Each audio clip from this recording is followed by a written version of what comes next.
वैसे तो हम जानते हैं कि हमारा माइंड हमें कंट्रोल करता है, बट इस वीडियो में हम देखेंगे कि कैसे हम हमारे माइंड को कंट्रोल कर सकते हैं।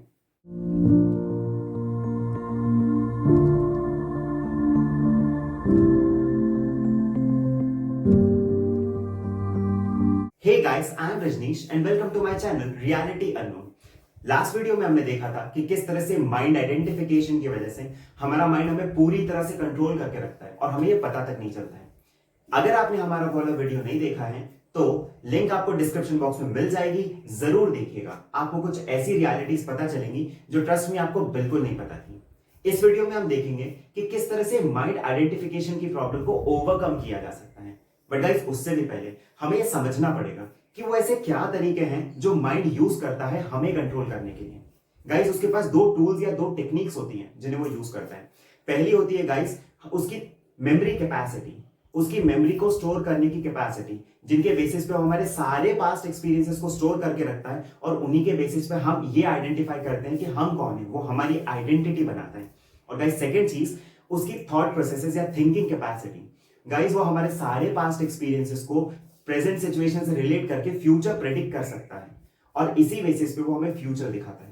गाइस, ये जो फ्यूचर दिखाना और जो ये पास्ट एक्सपीरियंसेस को याद दिलाना, यही वो दो तरीके हैं गाइस जिससे माइंड हमें पूरी तरह से कंट्रोल करके रखता है और हमें कभी नहीं समझ पाते। बट सोचने की बात ये है गाइस कि क्या आपको लगता है कि ये पास्ट और फ्यूचर का एक्चुअली कोई एग्जिस्टेंस है?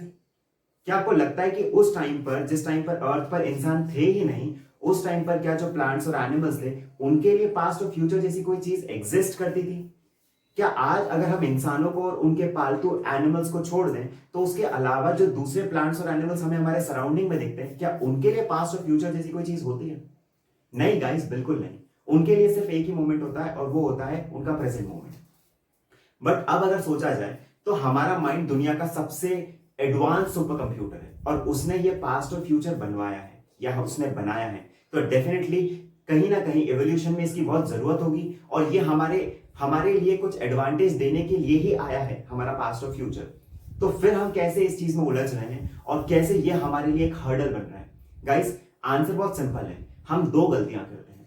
एक गलती हमारी ये है गाइस कि हमारा जो सबसे एडवांस सुपर कंप्यूटर, इस यूनिवर्स का सबसे एडवांस सुपर कंप्यूटर है, वो हमारे कंट्रोल में नहीं है। और दूसरी चीज गाइस, ये जो पास्ट और फ्यूचर बने थे, हमारे दिमाग में आए थे, तो इनका एक स्पेसिफिक ऑब्जेक्टिव था, एक रीजन था जिसकी वजह से ये आए थे और वो रीजन हम भूल चुके हैं।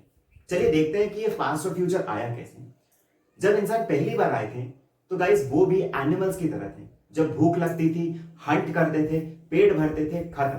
बट धीरे धीरे हमने सीख लिया एग्रीकल्चर करना, खेती करना।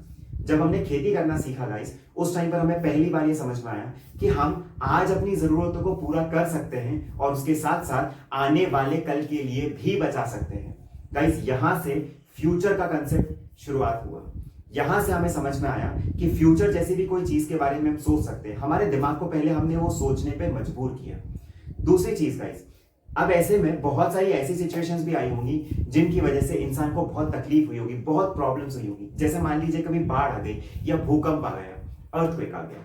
गाइस, इस सिचुएशन में क्या होता था, इंसान उस प्रॉब्लम से तो ओवरकम कर लेता था, वहां से निकल जाता था, बट वो सारे बैड एक्सपीरियंसेस उसकी मेमोरी में स्टोर होते थे as its past experiences, as his past experiences.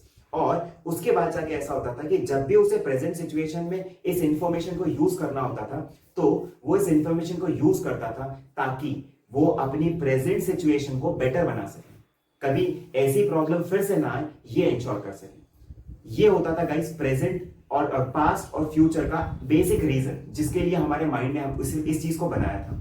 But क्योंकि अब हमारा माइंड हमारे कंट्रोल में नहीं है, उसे ये पता ही नहीं चलता है कि कौन सी चीज को प्रेजेंट से रिलेट करना है, किस चीज में फ्यूचर दिखाना है। वो खुद ये करता है और गाइस होता ये है, वो हमारी हर प्रेजेंट सिचुएशन, हर छोटी छोटी सिचुएशन के लिए भी वो पास्ट की मेमोरीज को एकदम से निकाल के आपके सामने रख देता है और जिन चीजों में फ्यूचर बना के दिखाने की जरूरत थी वहां भी दिखा देता है। और ये वो पूरे टाइम 24/7 करता रहता है। गाइस, यही तो हमारे अनकंट्रोल्ड थॉट्स होते हैं जिनको हम रोकने की बात करते हैं जब हम माइंड कंट्रोल करने की बात करते हैं। मतलब अगर हमें हमारे माइंड को कंट्रोल करना है तो ये जो दो गलतियां मैंने आपको बताई, हमारे माइंड को कंट्रोल में ना रखना और ये जो पास्ट और फ्यूचर वो बेवजह दिखाया जा रहा है उसको रोकना, ये करा जा सकता है गाइस। बहुत सिंपल तरीका है, तरीका बहुत सिंपल है और वो है प्रेजेंट में जीना। बट गाइस, प्रेजेंट का मतलब क्या होता है? प्रेजेंट आपने आप में आज नहीं है। प्रेजेंट का मतलब होता है गाइस ये पल, जिस पल में मैं आपसे बात कर रहा हूं, ये जो आपके कानों में आवाज जा रही है ना गाइस, ये वो प्रेजेंट मोमेंट है। जो लास्ट सेंटेंस या लास्ट वर्ड मैंने जो बोला था गाइस, वो पास्ट हो चुका है। अगर आप मेरे आने वाले फ्यूचर में क्या सेंटेंस में बोलूंगा, अगर आप उसको प्रेडिक्ट कर रहे हो तो गाइस वो फ्यूचर है। जो भी मैं बोल रहा हूं गाइस यही प्रेजेंट है, इसके अलावा कुछ नहीं। आप जो सांस ले रहे हैं, हर एक सांस जो आपके अंदर जाती है, जो आप एक्सेल आउट करते हैं गाइस, ये प्रेजेंट मोमेंट होता है। और ऐसा नहीं कि हमें प्रेजेंट मोमेंट में जीना नहीं आता है, हम बिल्कुल जीते हैं प्रेजेंट मोमेंट में, बट गाइस उसको ना हम दूसरा नाम देते हैं, हम उसे कहते हैं पैशन या हॉबी। और पैशन और हॉबी क्यों कहते हैं, जरा सोचिए। जब आप अपने काम को पैशनेट तरीके से करते हैं, या जब आप किसी चीज के लिए बहुत ज्यादा पैशनेट होते हैं, या जो आपकी हॉबी होती है, जब आप वो काम करते हैं, तो क्या आपको आपका दिमाग कभी पास्ट में कभी फ्यूचर में ले जा पाता है? और अगर कभी आप ले जाते भी हैं तो आप ध्यान से समझिएगा इस चीज को, आप अपने दिमाग पर कंट्रोल रखकर उसे यूज करते हैं। आपको वो नहीं ले जाता, आप उसे ले जाने पर मजबूर करते हैं, आप उसको यूज करते हैं। मतलब गाइस जब भी इंसान पैशनेट होता है तो उस टाइम पर वो प्रेजेंट सिचुएशन में जीता है, और वो टाइम एक तरह से ब्रेक की तरह काम करता है। आपके 24 घंटे में जो आपके अनकंट्रोल्ड थॉट्स चल रहे हैं, उन पर एक ब्रेक लगाने का काम करता है। और यही वो चीज है जिसे हमें करना चाहिए। और ऐसा नहीं है, दूसरे भी बहुत सारे एग्जांपल्स है गाइस। आप में से बहुत सारे लोग पबजी खेलते हैं, गेम्स खेलते हैं। उन गेम्स में क्या होता है, आपने जरा सोचा है कितना इंटेंसली कॉन्शियस होते हैं हम उस टाइम पर? हम इतना ज्यादा उसमें घुसे हुए होते हैं, उस गेम्स में लगे हुए होते हैं कि हर एक एक सेकंड हम बहुत अच्छे से फील कर पाते हैं। और इसीलिए तो गाइस ये साइकोलॉजिकल इफेक्ट है गेम्स का, जिसकी वजह से हमें गेम्स बहुत ज्यादा एडिक्टिव लगते हैं। और गाइस यहां तक तो फिर भी ठीक है, आप विश्वास नहीं करेंगे, इंसान अनजाने में अपनी जिंदगी दांव पे लगा देता है इस प्रेजेंट मोमेंट को जीने के लिए, क्योंकि इसका मजा ही कुछ और है। आपने कभी bungee jumping, cliff diving, scuba diving, इन सब चीजों के बारे में सुना? गाइस लोग एरोप्लेन से कूद जाते हैं बिना पैराशूट के। ऐसा क्यों? उनको क्या अपनी जान की परवाह नहीं होती? बिल्कुल होती है गाइस, बट जो एक्सपीरियंस उनका होता है वो एक्सपीरियंस ऐसा होता है जहां पर पहली बार वो ये महसूस करते हैं कि उनका दिमाग पूरी तरह से उनके कंट्रोल में है या बंद है। उनका दिमाग या तो नो माइंड स्टेट में होता है, जहां पर वो ना कुछ सोच रहा है ना कुछ, क्योंकि ऐसी जब लाइफ और डेथ सिचुएशन आती है उस टाइम पर आपका दिमाग पूरी तरह से बंद हो जाता है। आपके दिमाग के बियॉन्ड जो आपकी ट्रू पर्सनालिटी है वो बाहर निकलती है, जो हर एक एक सेकंड को, हर एक पल को फील कर सकती है। और उस टाइम पर गाइस उस चीज की जो खुशी होती है वो इतनी ज्यादा होती है कि इंसान अपनी पूरी जिंदगी तक को दांव पे लगाने के लिए तैयार होता है। High speed racing games guys होते हैं, कार्स, और ये इतनी स्पीड में चलती हैं, इंसान वहां पर रेस के टाइम पर अपने हाथ पैर तोड़वा लेता है, 2 3 4 6 महीने में रिकवर करके वापस ट्रैक पर चले जाता है। क्यों? क्योंकि उसे ये प्रेजेंट मोमेंट जीना चाहिए, वो उसे इतना ज्यादा अच्छे से जीता है और वो उसको अपनी पूरी जिंदगी से बढ़कर लगता है, इसीलिए गाइस वो ये करता है। और गाइस यही वो तरीका है जिससे आप अपने दिमाग के एकदम अनकंट्रोल थॉट्स को धीरे धीरे करके ब्रेक लगा सकते हैं। जितना ज्यादा आप अपने प्रेजेंट में रहेंगे वो एक ब्रेक की तरह काम करेगा, वो ऐसे गैप्स की तरह काम करेगा जो आपके दिमाग के, आपके थॉट प्रोसेसेस को रोकेगा। और धीरे धीरे ये गैप्स जब बढ़ने लगेंगे तो आपको समझ में आएगा कि आपको अंदर से बहुत खुशी मिलती है। एट द सेम टाइम आपको अपने दिमाग पर बहुत हद तक कंट्रोल समझ में आता है। गाइस ये वो चीज है जिसके बारे में मैं कह रहा हूं, ये वो प्रेजेंट मोमेंट है जिसे हमें जीना स्टार्ट करना चाहिए। अब क्वेश्चन अराइज ये होता है, क्या आपका दिमाग चुप बैठेगा जब आप उसे रेजिस्ट करेंगे? नहीं गाइस, आप विश्वास नहीं करेंगे, एक साइकोलॉजिकल फैक्ट है, आपके दिमाग में एट अ टाइम 7 अलग अलग थॉट्स चल रहे होते हैं। आपका दिमाग इतना ज्यादा केपेबल हो चुका है डिस्टर्ब रहने में और अपने आप में चलने में कि वो 7 अलग अलग चीजों को साथ में प्रोसेस कर सकता है। तो जब आप प्रेजेंट में रहने की कोशिश करेंगे वो आपको बिल्कुल पास्ट में ड्रैग करेगा, फ्यूचर प्रेडिक्ट करके आपको डराएगा या दिखाएगा, क्योंकि वो चाहता है वो कंट्रोल करे आप पर।